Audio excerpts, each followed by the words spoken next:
ہندوستان میں ایک نواب کی خوبرو لڑکی فسادات کے دوران ایک مسجد میں پناہ لینے داخل ہوئی تو اس نے دیکھا کہ ایک نوجوان طالب علم درس و تدریس میں مشغول ہے۔ بغیر کوئی آہٹ کیے لڑکی چند ساعت خاموش کھڑی رہی اور پھر طالب علم کے قریب چلی گئی۔ اسلامی رنگ میں رنگے طالب علم نے جب ایک نوجوان لڑکی کو مسجد میں غیر شرعی حالت میں دیکھا تو اسے مسجد سے نکلنے کو کہا، جس سے لڑکی نے انکار کر دیا۔ طالب علم نے غصہ، منت و سماجت ہر حربہ آزمایا، مگر لڑکی نے اللہ کا واسطہ دے کر کہا کہ باہر اس کی عزت کو خطرہ ہے اور اسے رات یہیں گزارنے دیا جائے۔ اس پر طالب علم نے کہا کہ ایک شرط پر تم مسجد میں ٹھہر سکتی ہو کہ ایک کونے میں پوری رات خاموشی سے بیٹھی رہو گی اور کسی صورت میرے ساتھ بات نہیں کرو گی۔ ادھر نوجوان طالب علم ہر تھوڑی دیر بعد اپنی ایک انگلی آگ میں رکھتا اور پھر وہ سسکیاں لے کر ہٹاتا۔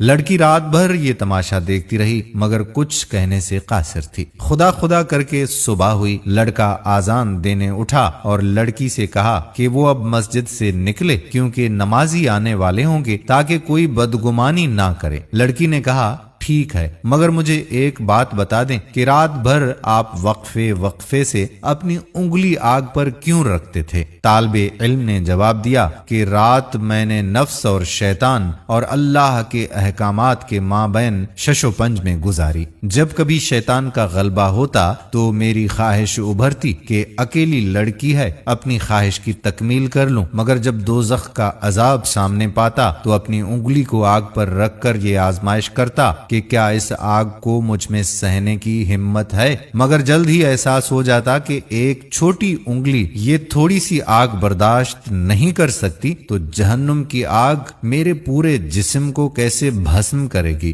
وقت گزرتا گیا، نواب زادی کے لیے امیر سے امیر شخصیات کے رشتے آنے لگے مگر وہ ہر رشتہ ٹھکراتی رہی۔ آخرکار اس لڑکی کی شادی اس طالب علم سے کر دی گئی۔ حضرت حسن بصری رحمت اللہ علیہ کہتے ہیں کہ میں نے قرآن میں 90 جگہوں پر پڑھا کہ اللہ تعالیٰ نے ہر بندے کی تقدیر میں رزق لکھ دیا ہے اور اسے اس بات کی ضمانت دے دی ہے، اور میں نے قرآن شریف میں صرف ایک مقام پر پڑھا کہ شیطان تمہیں مفلسی سے ڈراتا ہے۔ ہم نے سچے رب کو 90 مقامات پر کیے ہوئے وعدے پر تو شک کیا مگر جھوٹے شیطان کی صرف ایک مقام پر کہی ہوئی بات کو سچ جانا۔ ابن قیم رحمت اللہ علیہ کہتے ہیں کہ اگر اللہ تعالیٰ پردے ہٹا کر بندے کو دکھا دے کہ وہ اپنے بندے کے معاملات سنوارنے کے لیے کیسی کیسی تدبیریں کرتا ہے اور وہ اپنے بندے کی مصلحتوں کی کیسے کیسے حفاظت کرتا ہے اور وہ کس طرح اپنے بندے کے لیے اس کی ماں سے بھی زیادہ شفیق ہے، تب کہیں جا کر بندے کا دل اللہ کی محبت سے سرشار ہوگا اور تب کہیں جا کر بندہ اپنا دل اللہ کے لیے قربان کرنے پر کمر بستہ ہوگا۔ تو پھر اگر دنیا کے غموں نے تمہیں تھکا دیا ہے تو کوئی غم نہ کر، ہو سکتا ہے اللہ تمہاری دعاؤں کی آواز سننے کا خواہاں ہو۔ تو پھر رکھیے سر کو سجدے میں اور کہہ دیجئے